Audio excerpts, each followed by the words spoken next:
அப்போஸ்தலனாகிய பவுலினாலே ரோமாபுரியில் உள்ள சபைகளுக்கு எழுதப்பட்ட நிருபம். இன்று போல ஒரு சபை கிடையாது, அங்கங்க கூடி இருந்தாங்க. அந்த எல்லா சபைகளுக்காகவும் சுற்றுக்கு விடுபடும்படியாக எழுதப்பட்ட ஒரு நிருபம் இது. அதை இன்று தியானிக்க இருக்கிறோம். புதிய ஏற்பாட்டிலே உள்ள நிருபங்களிலே பெரும்பான்மையானது அப்போஸ்தலர் பவுல் எழுதினது தான்.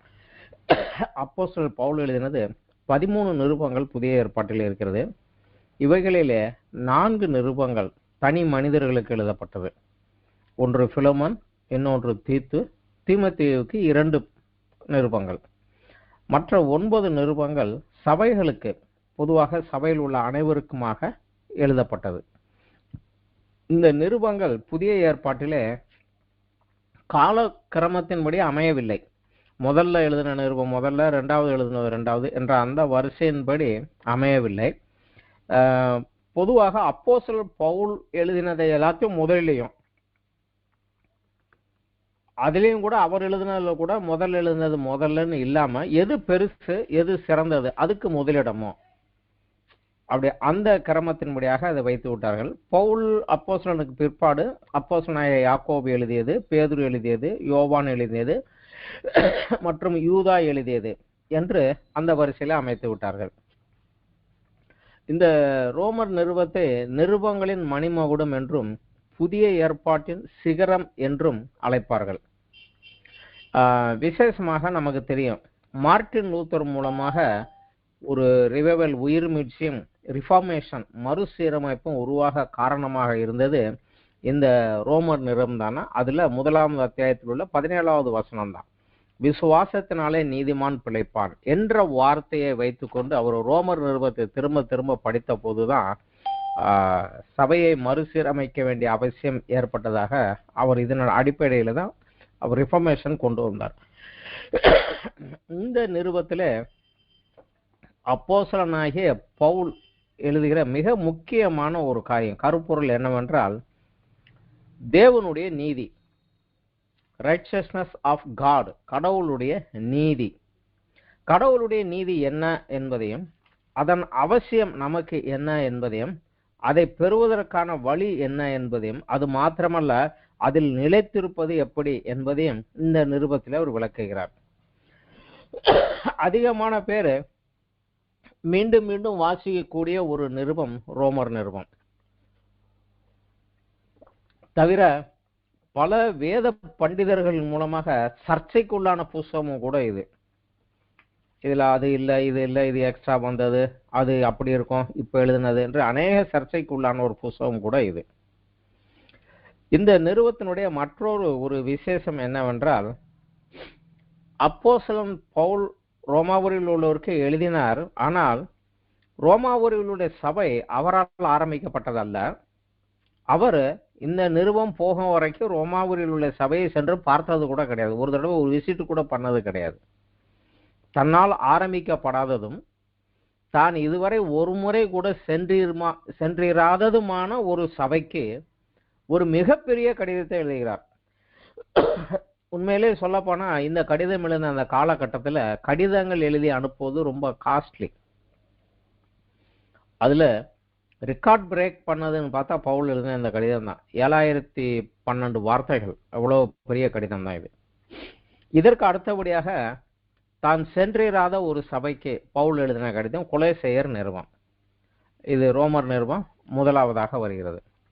இந்த கடிதத்தை நாம் படிப்பதற்கு முன்னதாக இதனுடைய பின்னணியத்தை ஆராய்ந்து பார்த்தால் இதை வாசிக்கிற போது நமக்கு இன்னும் கொஞ்சம் லகுவாக இருக்கும். முதலிலே ரோமாபுரியில் உள்ள சபையின் வரலாறு, அந்த சபை எப்படி வந்தது, பவுல் இந்த நிருபத்தை எழுதின போது அதனுடைய பிரச்சனைகள் என்ன, சூழ்நிலை என்ன என்பதை பார்க்கலாம்.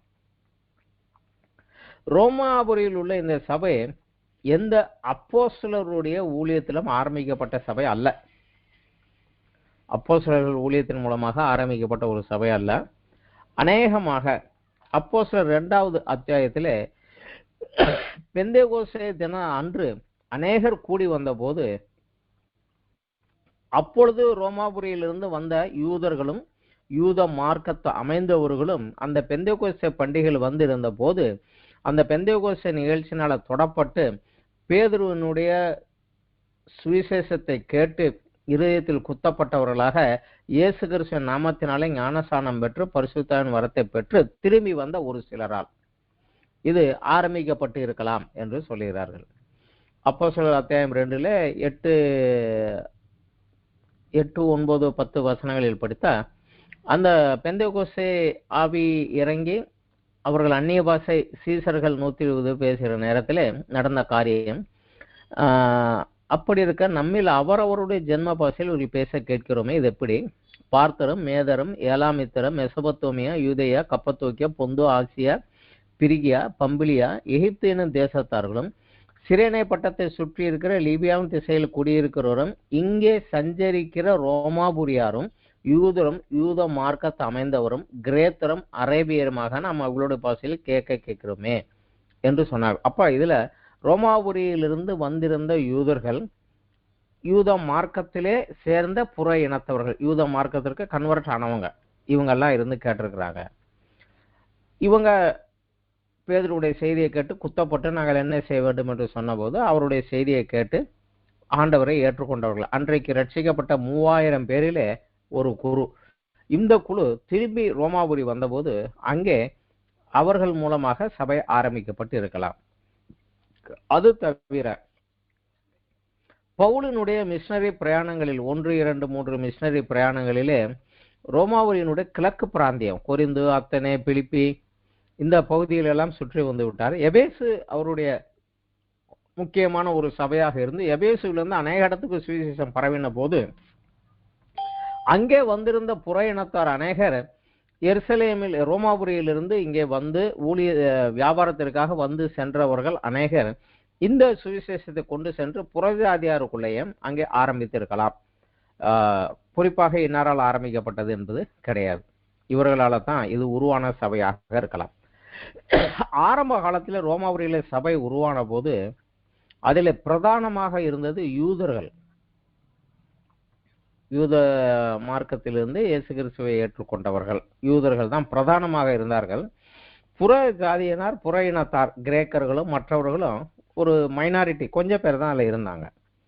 ஆனால் கிபி 52 ரோமருக்கு பவுல் இந்த கடிதம் எழுதினது வந்து 57, 56 அந்த வருடத்தில் இருக்கலாங்கிறாங்க. ஆனால் அதுக்கு முன்னதாக 5 வருடங்களுக்கு முன்னதாக 52 அப்பொழுது ரோமாபுரியை ஆண்டு கொண்டு வந்திருந்த கிலவுதி ராயன் என்கிறவர்களை யூதர்கள் அனைவரும் ரோமாபுரியை விட்டு வெளியேற வேண்டும் என்று கட்டளையிட்டார். இதை நம்ம அப்போஸ்தலர் அத்தியாயம் 18வது அத்தியாயத்துல 1-2 வசனத்துல நம்ம படிக்கலாம். அப்படி வெளியேறப்பட்டு வந்தவங்க தான் ஆக்கில்லா, பிரிஸ்கில்லா. அவர்களை கொரிந்து பட்டணத்திலே பவுல் பார்க்கிறார். அப்போஸ்தலர் 18 1-2 வசனம் படிக்கலாம்.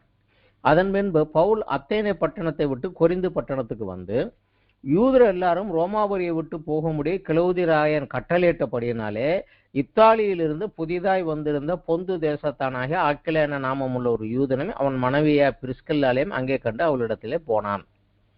அவர்கள் கூட பண்ணுகிற தொழிலாளிகளாய் இருந்தார்கள். தானும் அந்த தொழில் செய்கிறவனாய் இருந்தபடியினாலே அவரிடத்தில் தங்கி வேலை செய்து கொண்டு வந்தான். ஸோ இது நடந்தது கிபி 52. காரணம் என்ன அப்படின்னா வேதத்தில் கொடுக்கப்படவில்லை. ஆனால் அவங்களுடைய சரித்திர குறிப்பேடுகளில் இருக்கக்கூடிய ஒரு காரணம் என்னவென்றால் ரோமாபுரியில் உள்ள யூதர்களுக்குள்ளே அடிக்கடி ஒரு கலவரமும் ஒரு பிரச்சனையும் சச்சரவும் உண்டாவதே அவன் அறிகிறான். அதற்கு காரணம் என்ன என்று பார்த்தபோது கிறிஸ்டாஸ் என்கிற ஒருவனை குறித்து இவர்கள் சர்ச்சை பண்ணுகிறார்கள். அவன் உயிரோடு இருக்கிறான் என்று சிலரும் அவன் இல்லை என்று சிலரும் இதை ஒரு காரணமாக கட்டி கொண்டு யூதர்கள் மத்தியிலும் அங்கே இருக்கிற ஒரு புற இனத்தார்கள் மத்தியிலே ஒரு ஒரு குழப்பமும் சச்சரவும் பிரச்சனையும் உண்டாகுவதை அறிந்து அவன் என்ன சொன்னா, நீங்க யூதர்கள் தான் அந்த பிரச்சனை காரணம், அதனால நீங்க எல்லாரும் ரோமாவை விட்டு வெளியே போங்க என்று எல்லாரையும் கட்டளையிட்டு அனுப்பிவிட்டார் என்று அவர்களுடைய அரசாங்க குறிப்பேட்டிலே ஒரு காரணம் வருகிறது. இந்த கிறிஸ்டாஸ் என்பது வேற யாரும் இல்லை, இயேசு கிறிஸ்துவை குறித்து தான் அந்த பிரச்சனை வந்திருக்கும். இதுல சுமார் 40,000 யூதர்கள் ரோமாபுரியை விட்டு வெளியேறி வந்ததாக குறிப்புகள் அங்கே இருக்கிறது.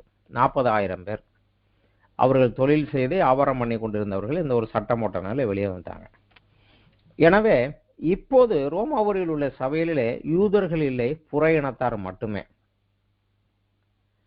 ஆனா புற இனத்தார் மத்தியிலே சுவிசேஷம் சொல்லப்பட்டு சபை வேகமாக வளர்ந்து கொண்டிருந்தது. அங்கு இந்த கிலவுதி ராயன் இறந்த பின்பு அடுத்து வந்த சீசர் ராயன் யூதர்கள் ரோமாபுரி வியாபாரம் செய்யும்படியாக அனுமதியும் அழைப்பும் கொடுத்தான்.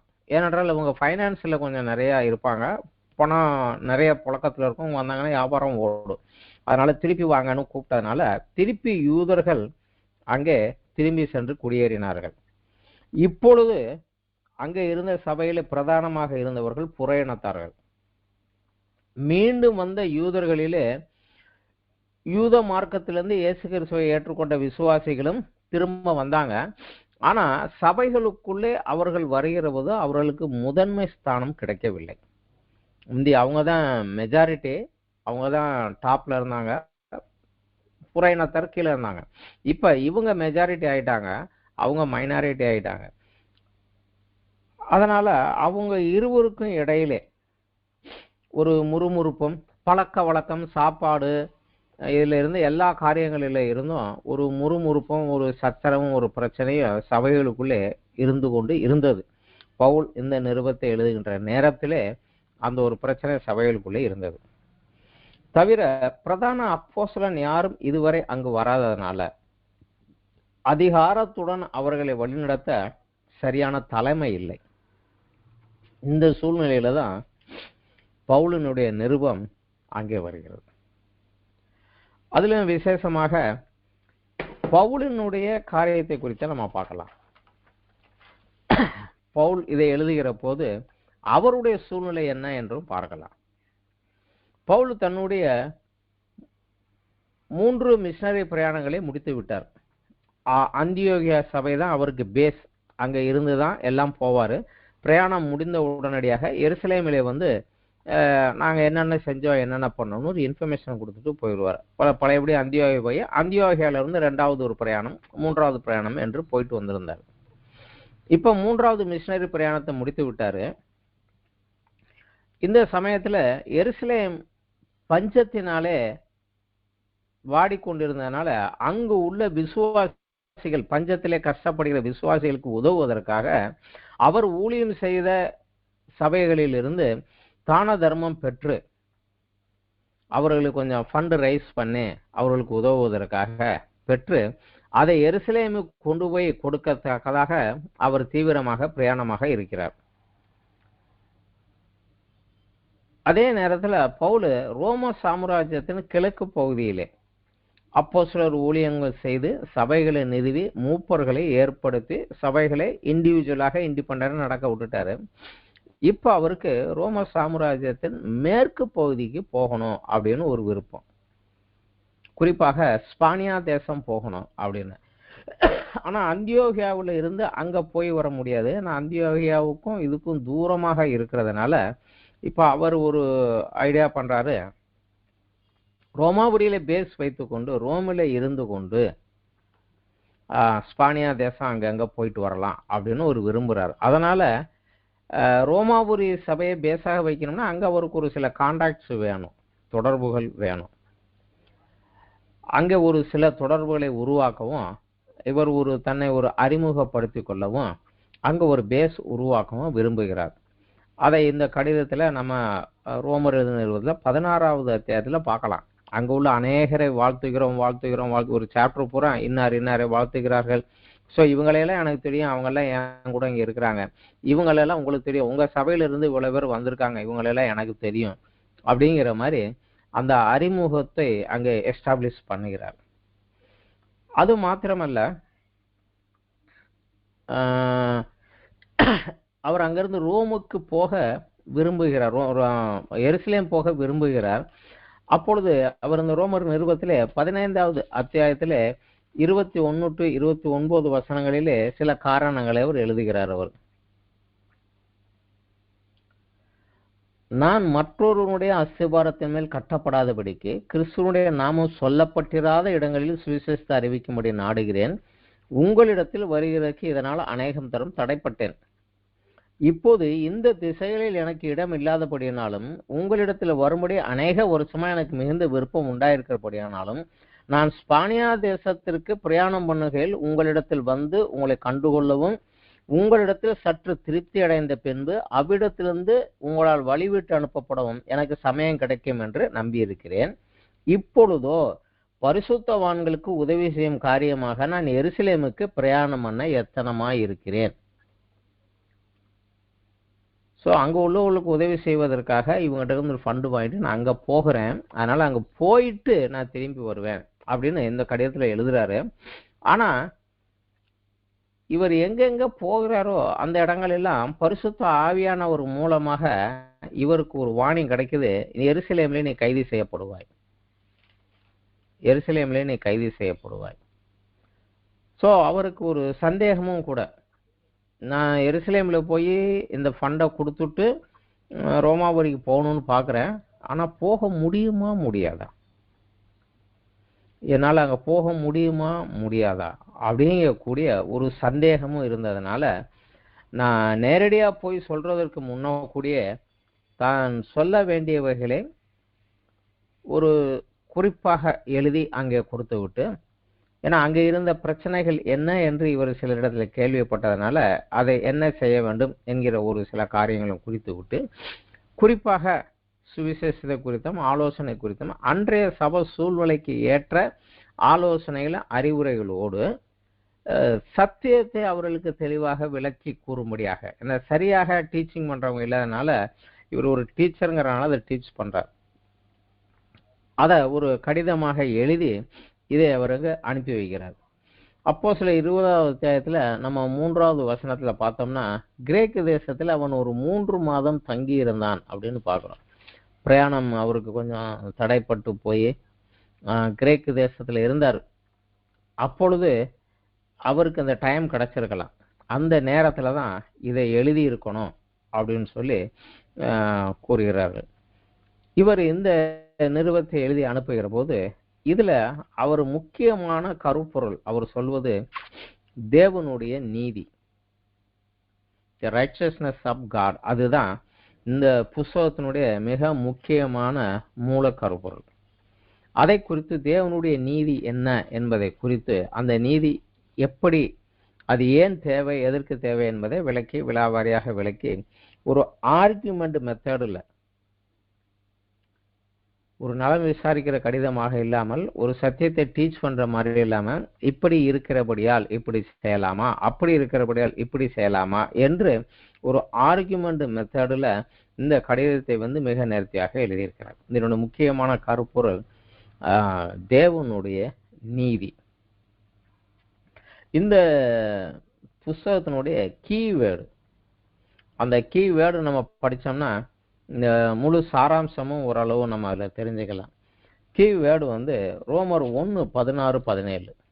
நம்ம ஏற்கனவே நம்ம பார்த்தபடி ரோமர் 1 உள்ள 16-17 வசனங்கள்.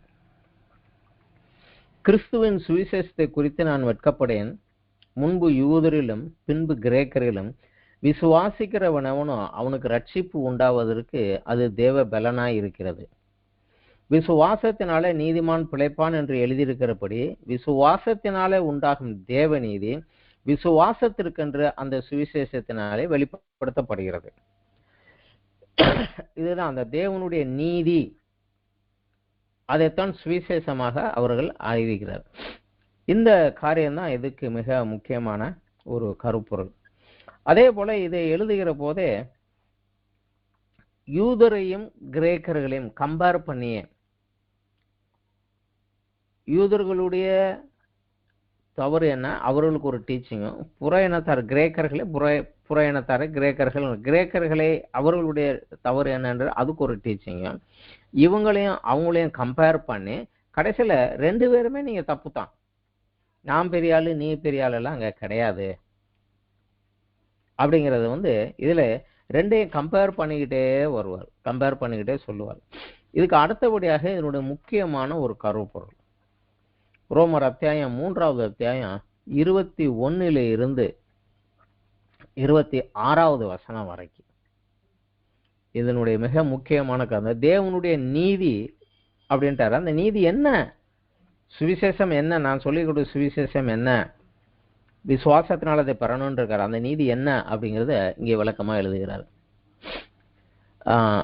படிக்கலாம். இப்படி இருக்க நியாயப்பிரமாணம் இல்லாமல் தேவநீதி வெளியாக்கப்பட்டிருக்கிறது.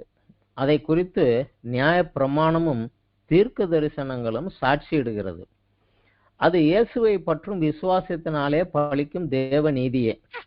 விசுவாசிக்கிற எவர்களுக்குள்ளும் எவர்கள் மேலும் அது பலிக்கும் வித்தியாசமே இல்லை. எல்லாரும் பாவம் செய்து தேவ மகிமையற்றவர்களாகி இலவசமாய் அவருடைய கிருபையினாலே கிறிஸ்து இயேசுவில் உள்ள மீட்பை கொண்டு நீதிமான்கள் ஆக்கப்படுகிறார்கள். தேவன் பொறுமையாயிருந்த முற்காலத்தில் நடந்த பாவங்களை தாம் பொறுத்து கொண்டதை குறித்து தம்முடைய நீதியை காண்பிக்கும் பொருட்டாகவும் தாம் நீதியுள்ளவரும் இயேசுவினிடத்தில் விசுவாசமாய் இருக்கிறவனை நீதிமான ஆக்குகிறவருமாய் விளங்கும்படி இக்காலத்திலே தமது நீதியை காண்பிக்கும் பொருட்டாகவும் கிறிஸ்து இயேசுனுடைய இரத்தத்தை பற்றும் விசுவாசத்தினாலே பலிக்கும் கிருபாதார பலியாக அவரையே ஏற்படுத்தினார். ஸோ இந்த தேவனுடைய நீதி என்ன அப்படிங்கிறது இயேசு கிறிஸ்து தான் அப்படிங்கிறத அவர் விளக்கி இதில் சொல்லுகிறார். இப்படி அநேகமாக இது படிக்கும் போதே மத்தேயு 5:20 இயேசு கிறிஸ்து சொன்ன ஒரு வார்த்தையை நாம் இதோடு ஒப்பிட்டு பார்க்கலாம். அதுல இயேசு சொல்லுகிறாரு, வேதபாரகன் பரிசேயர் என்பவர்களுடைய நீதியிலும் உங்கள் நீதி அதிகமாயிராவிட்டால் நீங்கள் பரலோக ராஜ்யத்தில் பிரவேசிக்க முடியாதுங்கிறார். இங்க தேவன் விரும்புகிற நீதி என்ன அப்படின்னு சொல்லி இங்கே சொல்லுது. இயேசு கிறிஸ்து சொல்லுகிறார். அதே போல அந்த மலைப்பிரசனத்தில் இயேசு சொல்லுகிறாரு, நியாய பிரமாணத்தையாவது தீர்க்க தரிசனத்தையாவது அழிக்கிறதற்காக வந்தேன் என்று எண்ணாதீர்கள், அவைகளை நிறைவேற்றுவதற்கே வந்தேன் அப்படிங்கிறார். ஸோ அந்த நியாய பிரமாணத்தில் உள்ளதையும் தீர்க்க தரிசனங்கள் சொல்லப்பட்டவில்லை நான் நிறைவேற்றி அதன் மூலமாக தேவனுடைய நீதியாக என்னை உங்களுக்கு நான் கொடுக்கிறேன் அப்படிங்கிறார். ஸோ இந்த ஒரு காரியத்தை இந்த ஒரு சத்தியத்தை தெளிவாக ஒரு ஆர்கியுமெண்ட் முறையிலே விளக்கமாக இதை விளக்கி வாசித்து கொண்டு வருகிறார். இந்த ரோமர் நிருபத்திலே முக்கியமான அதிகாரம் 6, 7, 8. இந்த 6, 7, 8 அத்தியாயத்தை நாம் மெதுவாக வாசித்தால் நம்மை குறித்தே நம்ம படிக்கிறது போல இருக்கும். எனக்குள்ள பாடுகள், எனக்குள்ள பிரச்சனைகள், எனக்குள்ள இப்ப என்ன சிக்கல் இருக்குது, இதுக்கு என்ன பண்ணணுங்கிற மாதிரி இந்த 6, 7, 8 3 அத்தியாயங்கள் நம்மை பற்றியே நம்ம வாசிக்கிறது போல இருக்கும். அதுபடியா இந்த புஸ்தகத்தை 3 பிரிவாக பிரிக்கலாம். 3 பகுதியாக இந்த புஸ்தகத்தை பிரித்து எடுத்து முதல் பகுதி பாகம் 1 அது கடவுளுடைய நீதியினுடைய வெளிப்பாடு. 1வது சாப்டர்ல இருந்து 6வது சாப்டர் வரைக்கும் 3வது சாப்டர் வரைக்கும்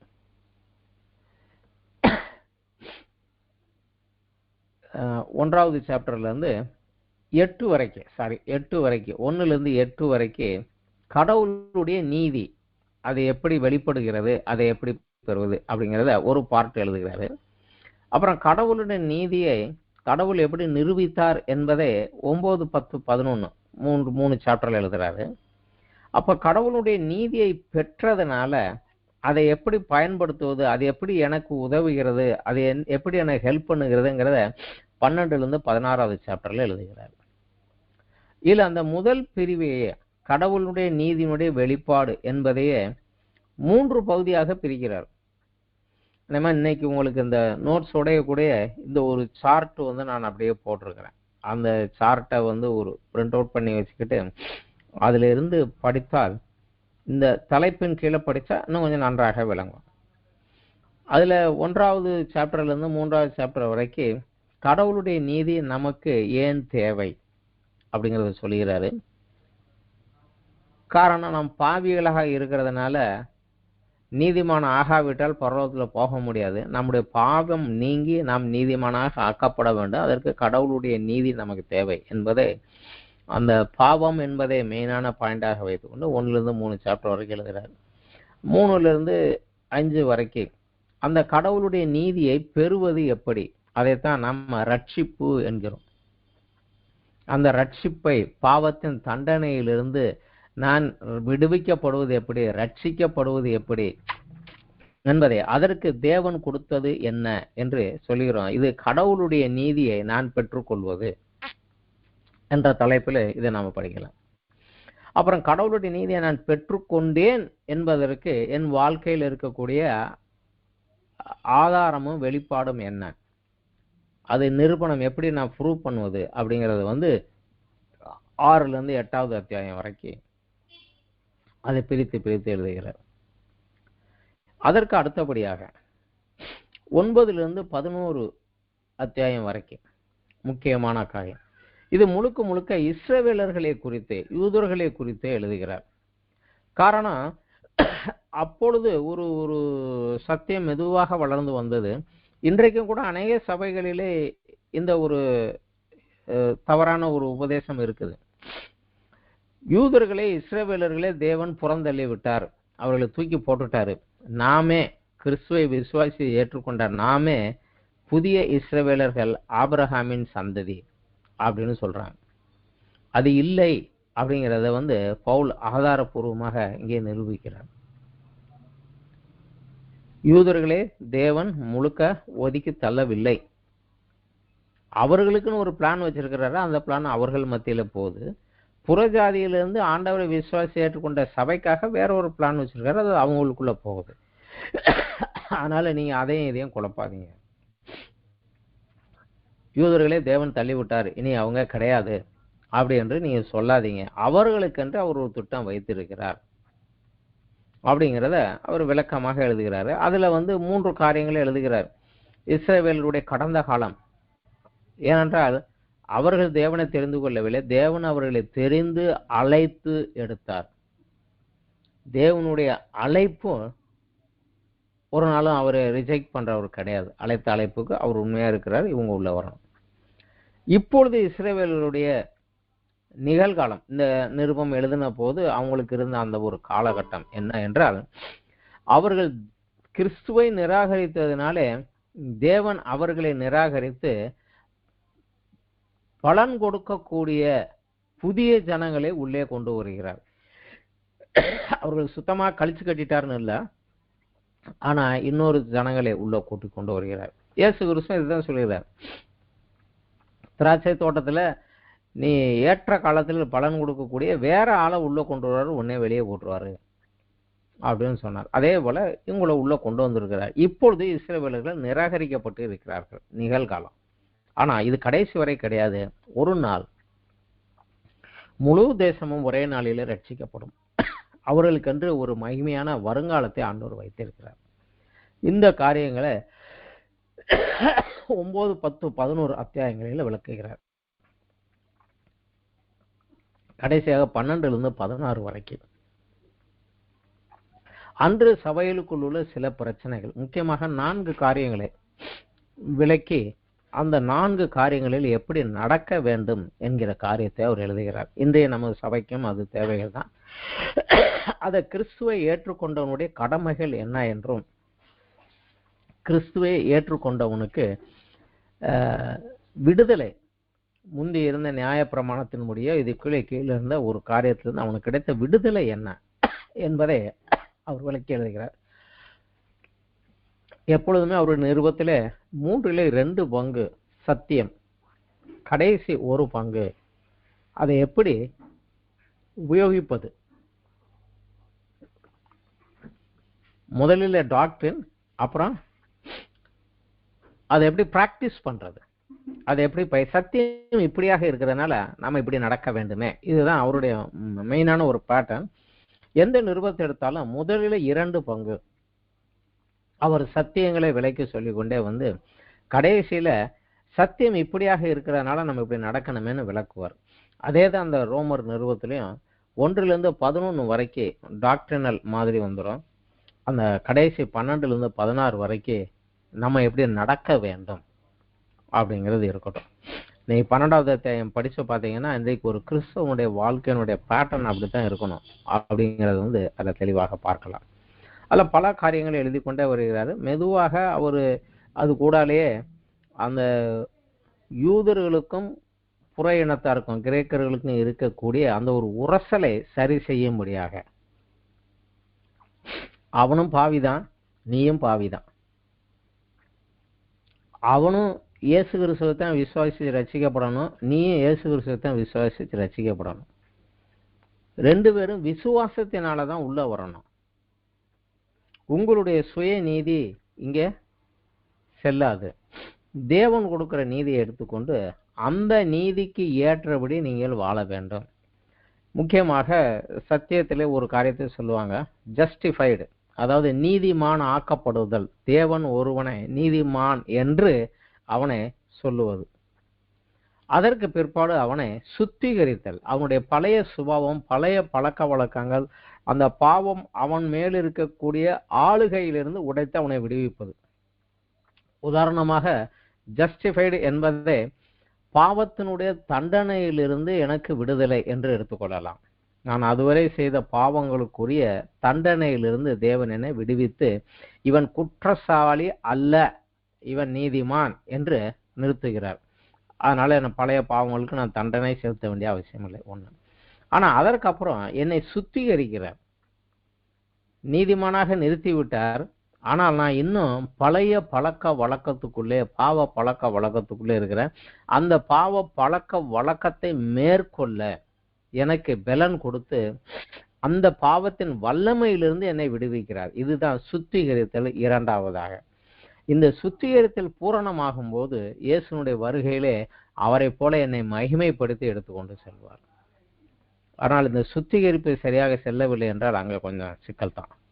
இந்த ஒரு காரியத்தை கிளியராக உள்ளே இருந்து அப்படியே சொல்லிக்கொண்டே வருகிறார். நீதிமானாக்கப்பட்டு விட்டோம், இப்ப சுத்திகரிக்கப்பட வேண்டும். அது எப்படி சுத்திகரிக்கப்பட வேண்டும்? அந்த சுத்திகரித்தலிலே எனக்கு உதவுவதற்காகத்தான் தேவன் பரிசுத்த ஆவியானவரை எனக்கு கொடுத்திருக்கிறார். அவர் மூலமாக நான் என் பழைய பாவ சுபாவத்தை வென்றவனாக, ஜெயித்தவனாக நான் மேலிருந்து வருகிறேன். அதே போல கிறிஸ்துவை ஏற்றுக்கொண்ட பின்பு கிறிஸ்துவை போல நான் வாழ வேண்டும்.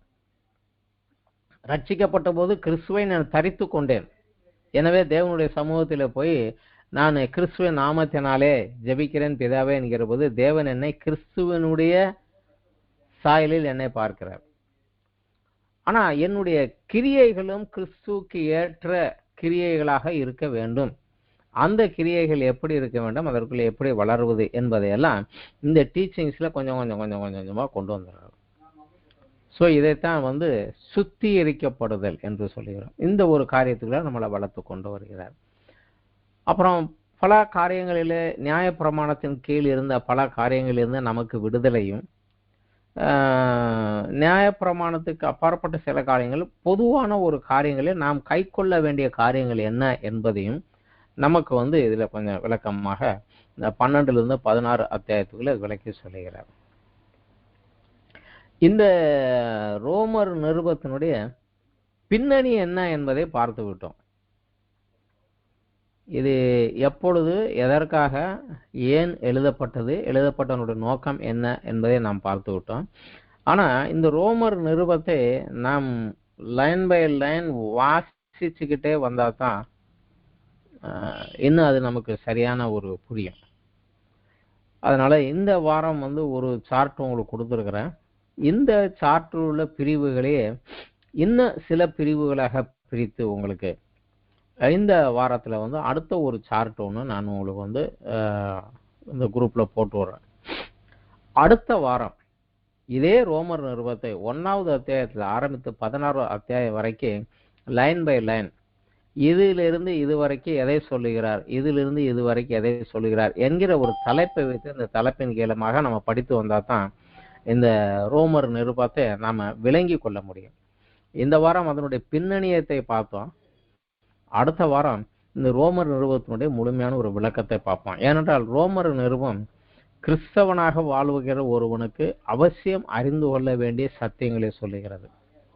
அதே போல எபிரேயர் நிருபம் நியாயப்பிரமாணத்தில் உள்ளவைகள் எல்லாம் எப்படி கிறிஸ்துவுக்கு ஒரு மாடலாக, நிழலாக இருந்தது என்பதை விளக்கி கொடுக்கு. இந்த ரெண்டையுமே நம்ம சரியாக படித்திருந்தோம் என்றால், இதுல சொல்லப்பட்டது சரியாக தெரிந்திருந்தோம் என்றால், இன்றைக்கு அநேக வேத குழப்பத்துக்குள்ளேயும் பிரச்சனைகளுக்கும் சிக்கல்களுக்கும் கடந்து செல்ல வேண்டிய அவசியம் இல்லை. ஆனா இது முழுவதும் எடுப்பதற்கு நேரம் அதிகம் இல்லாதனால இந்த வார பின்னணியத்தோடு இதை நான் நிறுத்திக் கொள்கிறேன். இந்த ரோமர் நிறுவத்தினுடைய பின்னணி என்ன, எப்பொழுது, யார், எதற்காக, என்ன காரணத்தை கொண்டு எதை சொல்லுவதற்காக எழுதப்பட்ட பின்னணியை பார்த்து விட்டோம். அடுத்த வாரத்திலே இதை இன்னும் விளக்கமாக லைன் பை லைன், கடவுளுடைய நீதியின் தேவை என்றால் என்ன, அது என்ன, கடவுள் நீதியை பெறுதல் என்றால் எப்படி, அதை பெற்றேன் என்பதை நான் எப்படி அறிந்து கொள்வது, இந்த ஒரு காரியங்களை இன்னும் சில தலைப்புகளாக பிரித்து அந்த தலைப்புகளின் அடிப்படையிலே நம்ம இதை படித்து கொண்டால் நன்றாக இருக்கும். அது ஒரு சார்ட் ரெடி பண்ணிக்கிட்டு இருக்கிறேன். அடுத்த வாரத்துக்குள்ள அந்த சார்ட் போட்டுறேன். இதை ஒரு பிரிண்ட் பண்ணி உங்க பைபிளுக்குள்ள வச்சுக்கிட்டு நீங்க இதன்படி படித்தால் இன்னும் நன்றாக இருக்கும். ரோமர் நிருபம் நமக்கு அனுதினமும் நம்மளை சுத்திகரித்து மேலே கொண்டு வரக்கூடிய ஒரு காரியம். இதில் அதிகமாக வளர்ந்து செல்லலாம். இந்த வாரத்தினுடைய வேத பாடம் இத்தோடு முடிகிறது. அடுத்த வாரமும் ரோமர் நிருபம் தான்.